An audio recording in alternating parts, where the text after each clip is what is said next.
The first thing I saw at my sister's wedding was my name. The second thing I saw was what they thought I was.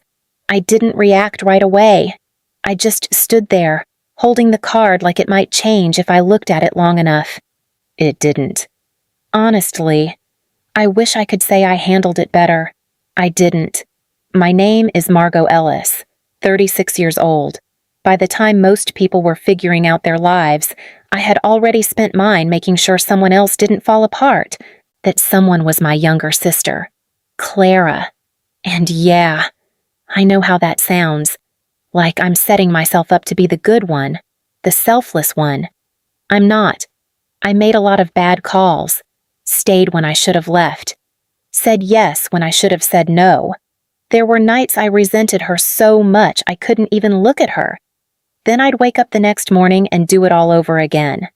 That's the part people don't like hearing, but it's the truth. I still have this receipt in my wallet. Don't ask me why. It's worn down, soft at the corners, smells faintly like old paper and something burnt. I almost threw it away last year. It's from a week I couldn't afford. Rent, groceries, 2 textbooks, all paid the same day. I remember standing there, counting cash twice because I knew if I messed it up, we wouldn't eat properly that week. The cashier sighed, loud enough for me to hear. "Whenever you're ready," she said. I was already ready. I just didn't have enough. That was my life for a long time. Almost enough. Clara was 14 when everything collapsed. I was 22 and pretending I knew what I was doing. "You don't have to do this," she told me once. We were sitting in that tiny apartment. The place smelled like instant noodles and something sour from the sink. She had her books open, but she wasn't reading. "I do," I said. "You don't." I remember laughing, not because it was funny. "Yeah," I told her. "I kind of do." And that was it. No big promise, no speech, just something that locked into place. And it worked. That's the worst part.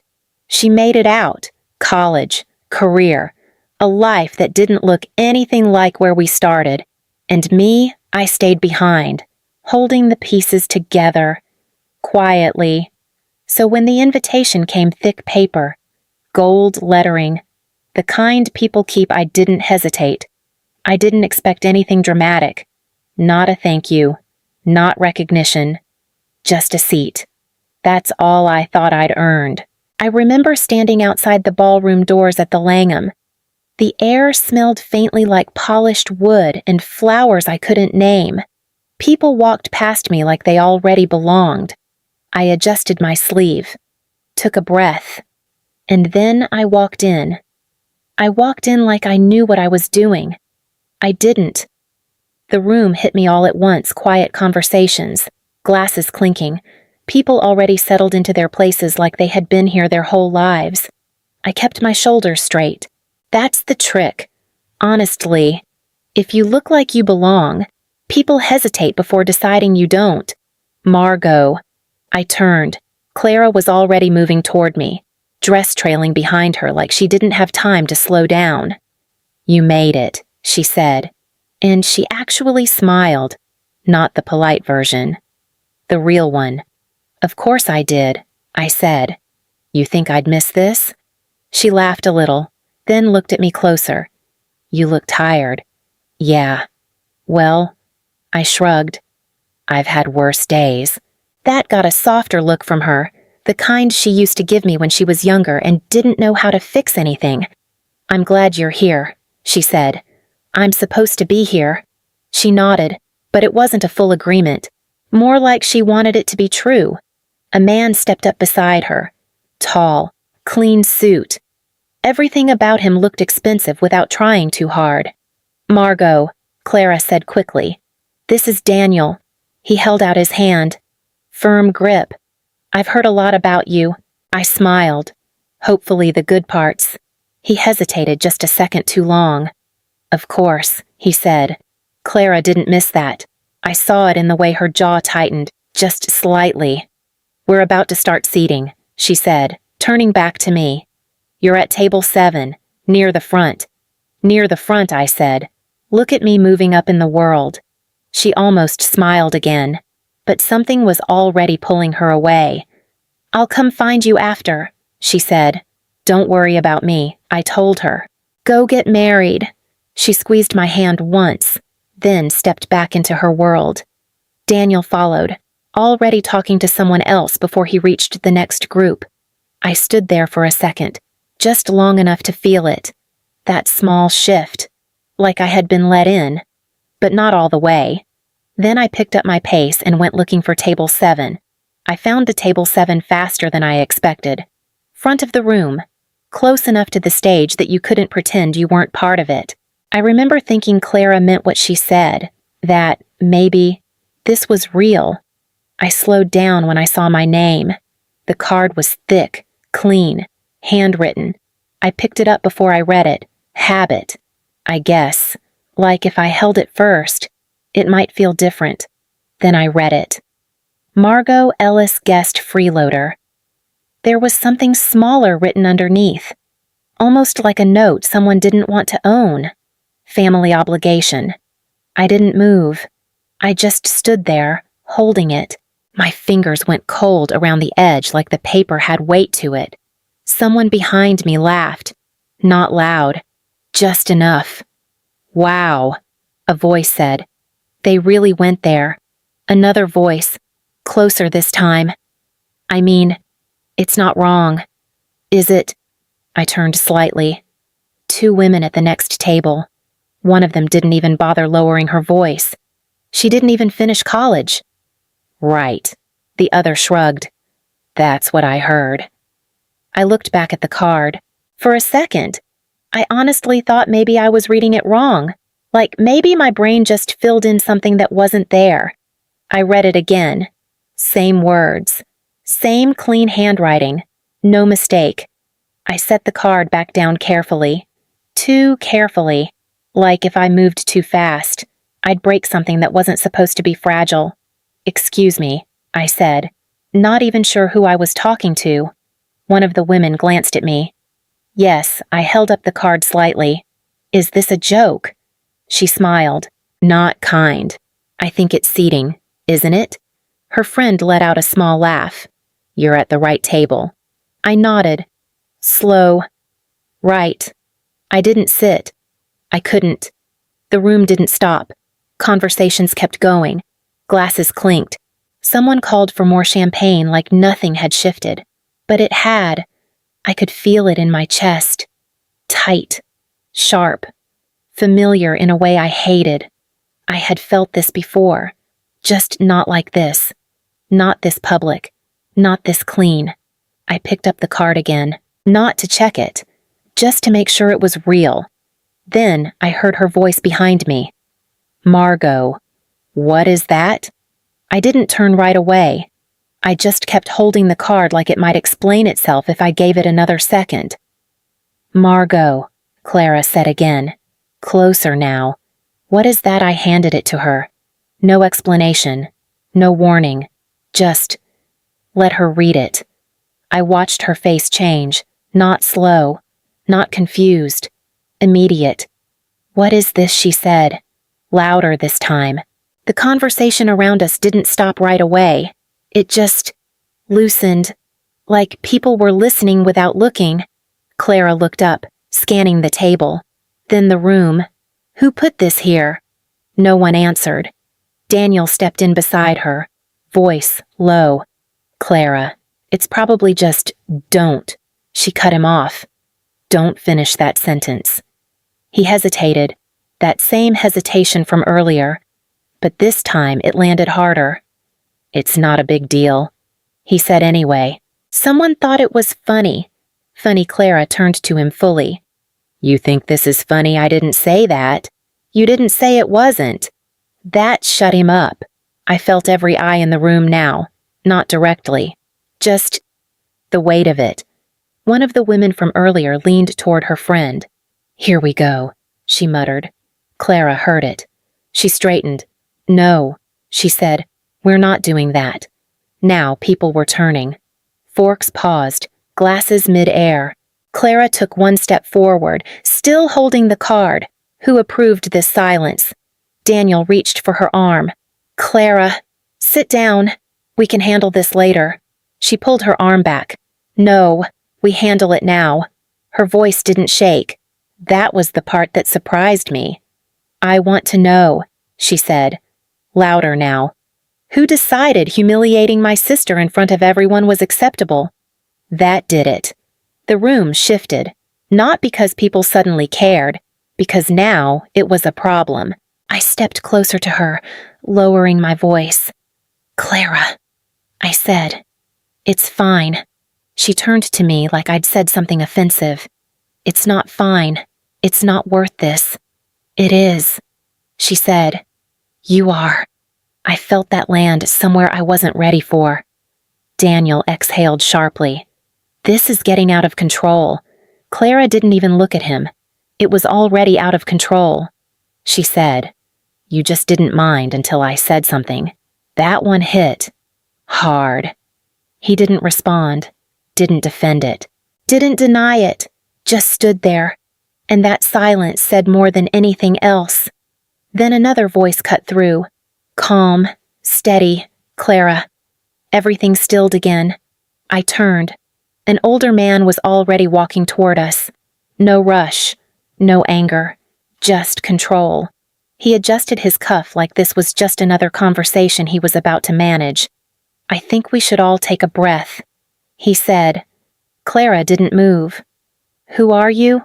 She asked. The man smiled slightly. Edward Blackwood, he said. Daniel's father. And just like that, the room felt smaller. But it wasn't. Edward didn't look at me first. He looked at Clara. Calm, measured. Like this was her mistake to manage.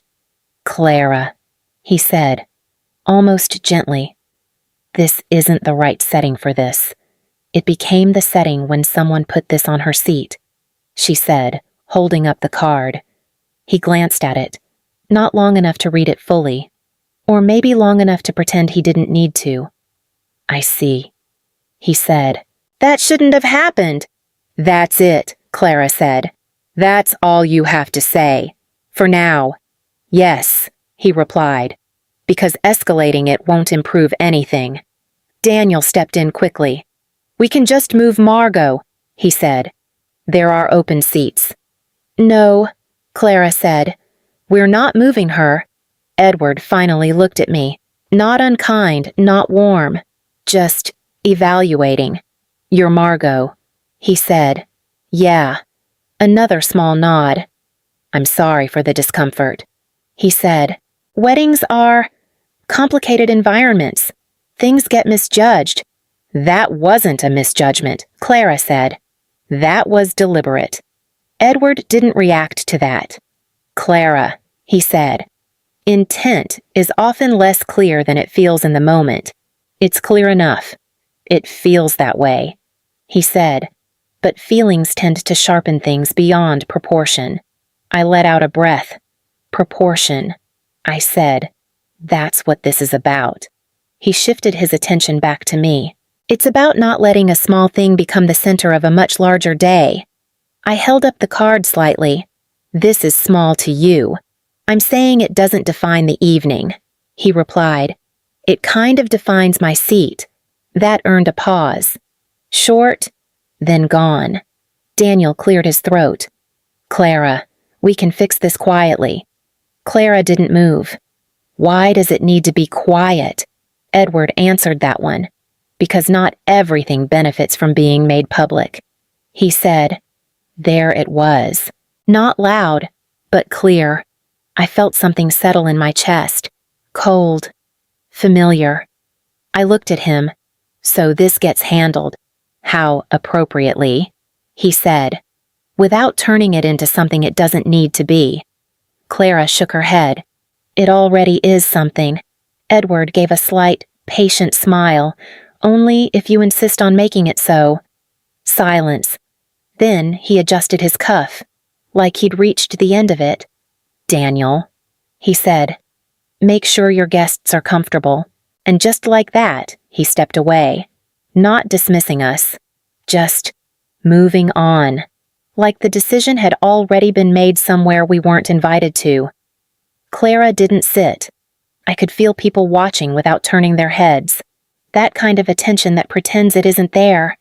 Daniel stepped closer, voice low. "We're not doing this right now. We're already doing it," Clara said. "No," he replied. "We're stopping it." I let out a breath. "Clara," I said quietly. "Sit down." She turned to me. "You're okay with this?" "No," I said. "I just don't need it to get worse." "It already is worse. Not here," I said. "Not like this." That slowed her down. Just enough. Daniel took that opening. "My father will take care of it," he said. Clara's eyes snapped back to him. "What does that mean?" "It means you don't have to worry about it." "That's not what I asked." He hesitated. "Then it's handled," he said. "Clean. Final."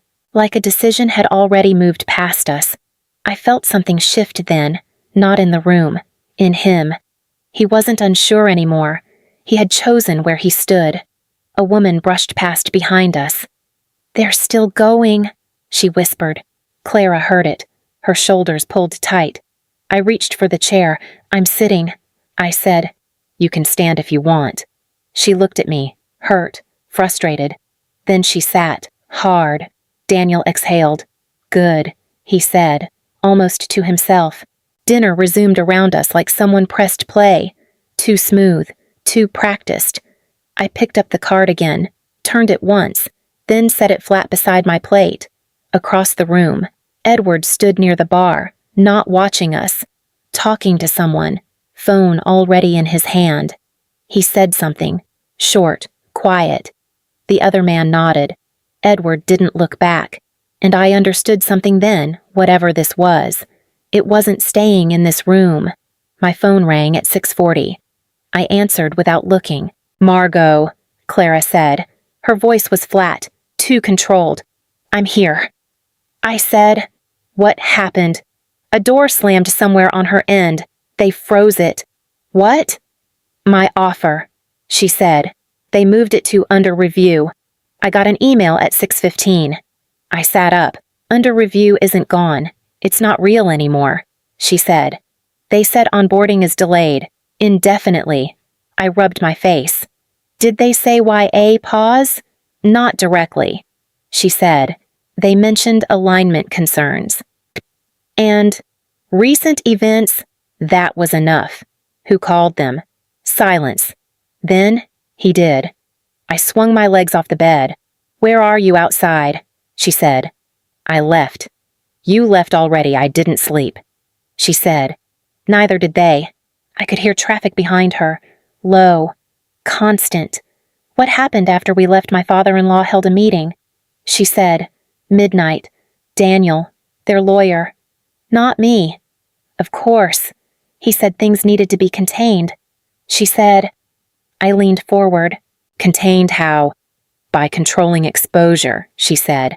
"By limiting variables." I closed my eyes. "Variables?" "Yeah," she said. "That's what he called it. A breath." "Then there's more." My chest tightened. "Say it. Your nonprofit," she said. "The literacy funding?" I stood up. "What about it?"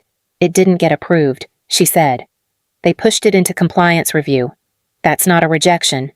"No," she said. "But it's not moving forward either." I paced once. "They were about to finalize that," I said. "We were in the last round." "I know," she said. "That's why this matters. Who flagged it?" "I don't have a name," she said. "Just an internal note. Additional diligence required. Clean language, careful, invisible." I stopped walking.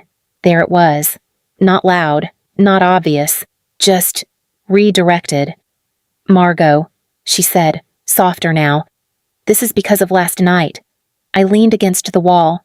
For a second. I let it sit. Not shock. Recognition. I'd seen this before. Not like this. Not this scale. But the same pattern. You step out of line, something shifts. Quietly. Maybe, I said. This is just how it works. Clara didn't answer right away. Then no, she said. That's how they want it to work. I didn't leave, I said. I stayed. I made it visible. They made it visible. She said. You just didn't pretend it was nothing. I exhaled. I'm tired. Clara, don't shrink it, she said. Don't do that thing where you make it smaller so it hurts less. I didn't respond, because part of me wanted to. Part of me wanted to let it go, like always.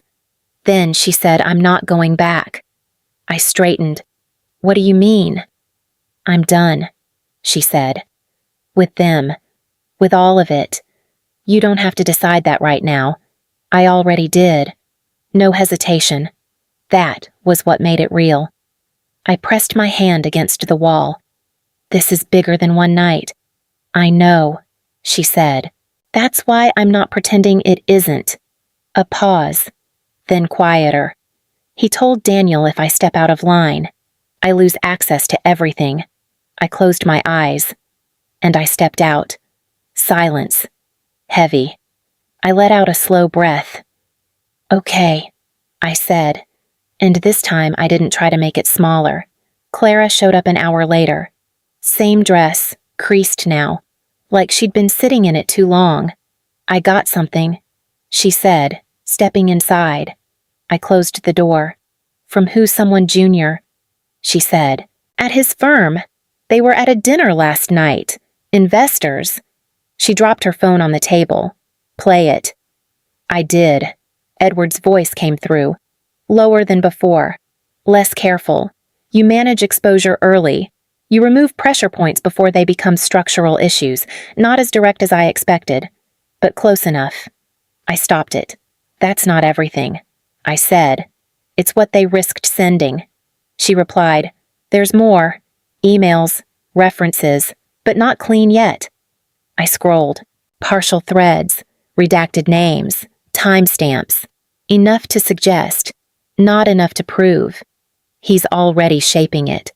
I said, He always does. Clara leaned forward. We put this out. It starts something. It starts noise. I said. Her eyes snapped to mine. People hear what they want. He'll say it's edited, out of context. You lose control the second it goes public. So, we do nothing. No. I pushed the phone back to her. We make him commit to it. She frowned. He won't. He will, I said. If he thinks you're stabilizing. I'm not stabilizing. I know, I said. He doesn't. She paced once. You want me to go back in there and pretend I'm falling in line. I want him comfortable, I said. Comfortable enough to talk. She stopped. That's not a small ask. Neither is this, I said, tapping the phone. Silence. Then, and if he doesn't say it, then we walk away with what we have. I said, and we live with that. She held my gaze. Long. Then she exhaled. I hate this. Yeah, I said. Me too. She picked up the phone again. One shot. One. I said. And we do it right. I nodded. We don't miss. She didn't smile. But she agreed. The room felt controlled. Not quiet controlled. Edward was already seated, his lawyer beside him, hands folded, watching everything without reacting. Clara didn't hesitate. I came to resolve this, she said. Edward nodded once. That's the intention. He still didn't look at me. Sit, he said. Clara sat. I stayed where I was. His eyes lifted. You're more comfortable standing. I'm more comfortable seeing you, I said. A pause. Then he moved on. Clara leaned forward. My offer is under review, she said. Margot's funding is stalled. That happened after the wedding. Edward didn't interrupt. That's not coincidence, she added. It's correlation, he said. Not causation. Then explain it.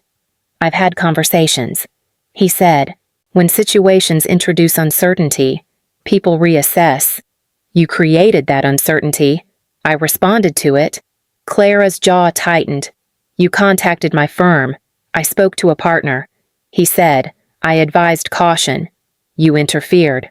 I informed. He corrected. The lawyer finally spoke. We should keep this precise. Clara ignored him, and the nonprofit Edward glanced at me briefly. I'm not involved in that process, he said. That's not what the internal note says. I replied, another pause. Short. Controlled. You're drawing conclusions from incomplete information, he said. Then complete it, Clara said. Edward leaned back slightly. You're in a position where alignment matters. He said, personal dynamics can complicate that. Say it clearly. He didn't. Professional environments don't absorb volatility well. He continued. Clara let out a breath. Volatility, she repeated. He didn't confirm it, didn't deny it, just let it sit. I stepped closer to the table. So the solution is distance, I said. From anything that doesn't fit your structure. Edward looked at me again. Structure protects value, he said. And people. He didn't answer that directly. People adapt, he said. Clara shook her head. No, she said. You expect them to? The lawyer shifted. I think we're moving into interpretation, he said.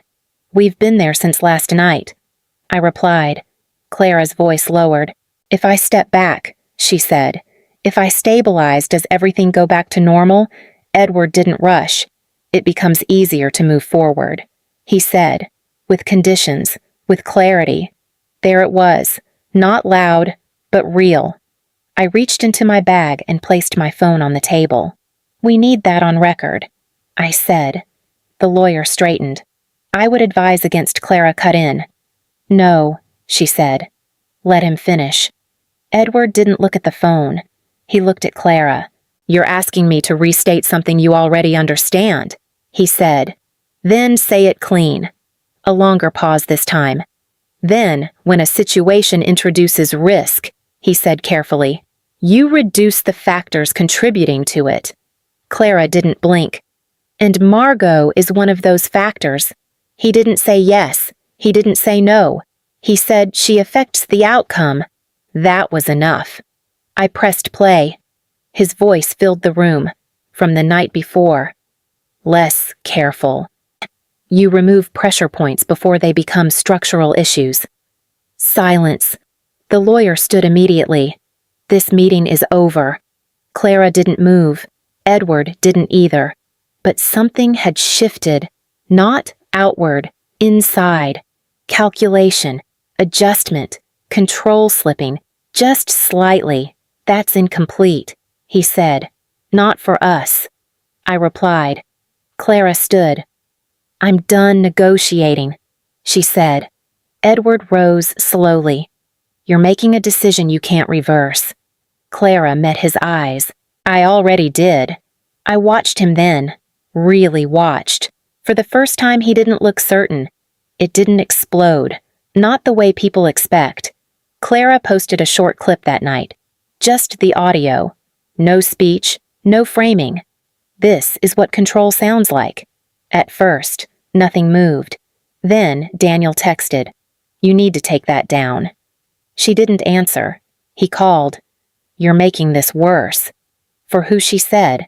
For everyone. He replied, No, she said. Just not for him. He didn't respond after that. By the next day, the clip started circulating. Slowly, someone inside Edward's firm confirmed the meeting had happened. Not the content, just the room, the timing. It was enough to keep it alive. Then the legal notice came. Defamation. Immediate removal requested.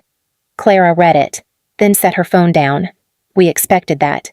She said, Yeah, I said. Doesn't mean it's not real. Edward released a statement the same afternoon. Selective audio. Mischaracterized. It worked on some people. Not all. 2 days later, more came out. Not from us. From inside. A longer recording. Partial transcripts. Enough context to remove doubt. Not perfect, but harder to dismiss. That's when it shifted. Quietly. A partner stepped back from one of Edward's deals, then another. His firm announced an internal review. Careful language, no admissions. Daniel didn't call again. 3 weeks later, Clara was in my living room with 2 boxes and a contract in her hand. Smaller firm, she said. $92,000 a year. I nodded. You okay with that? She looked at me. I'm clear about it. That was better than okay. My call came 2 days later. Margot Ellis. Yeah, this is the foundation. Your application is moving forward again.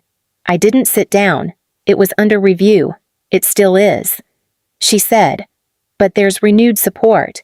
Different backers. Why? A pause. Visibility, she said. I let that sit. Okay, I said. Send me the details. Clara watched me hang up. That's not the same as before, she said. No, I told her. It isn't. And I meant that. 3 months later, the program opened. Not polished, not fully funded, but real. Edward came by once. No call, no lawyer, just him. I misjudged the situation. He said, I stayed in the doorway. You misjudged me. A slight nod. I can help stabilize what you've built, he added, quietly. I shook my head. That's not what I need. He studied me for a second. Then, you've made things harder for yourself. Yeah, I said. I know. He didn't argue with that. He just left.